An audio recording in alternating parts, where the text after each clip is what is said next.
जगाला युद्धाची नाही तर बुद्धांची गरज आहे.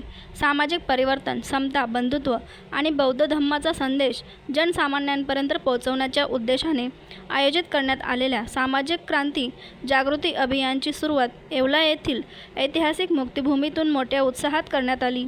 बौद्ध धर्माचे धर्मगुरू भदंत ज्ञानज्योती महाथेरो यांच्या प्रमुख उपस्थितीत ही धम्म पदयात्रा येवला मुक्तिभूमी ते नाशिक येथील त्रिरश्मी लोणीपर्यंत निघाली आहे. या पदयात्रेत मोठ्या संख्येने भिक्खू संघ, धम्म अनुयायी, सामाजिक कार्यकर्ते, महिला, युवक आणि नागरिक सहभागी झाले होते.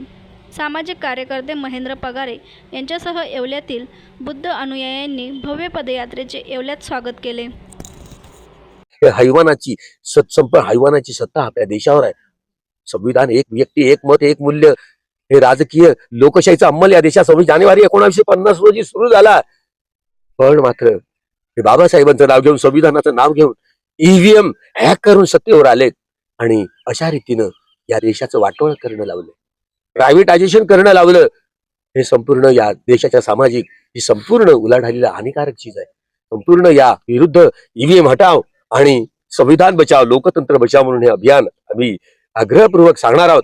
आणि या देशातले हा कष्टकरी समाज शेतकरी आंदोलनात उतरलाय. कर्जमुक्तीच्या आश्वासनं दिली, सगळ्यांनी सत्ताधाऱ्यांनी दिली होती, मात्र पूर्ण केली नाही.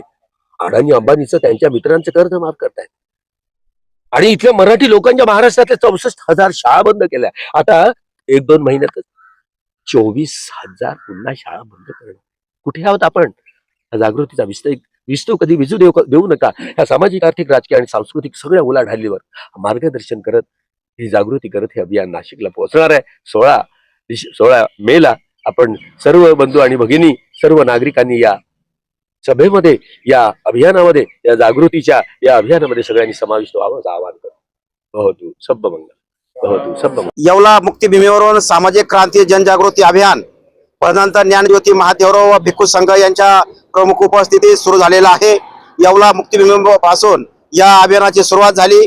ठिकठिकाणी 20-20 किलोमीटर अंतर पार केल्यानंतर एक मुक्काम करत सामाजिक, राजकीय आणि आता सध्यातल्या ज्या घडामोडी चालू आहे त्याच्यावर भर देत ते मार्गदर्शन करत त्रिरेश्मी लेणी नाशिक येथे 16 तारखेला मोठा कार्यक्रमाचा त्या ठिकाणी आयोजन केलेलं आहे आणि तिथे त्या अभियानाची सांगता होणार आहे.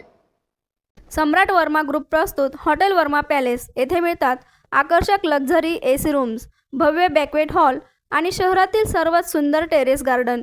आकाशाच्या सानिध्यात मल्टी क्युजन रेस्टॉरंट तुमच्या चवीची खास काळजी घेईल.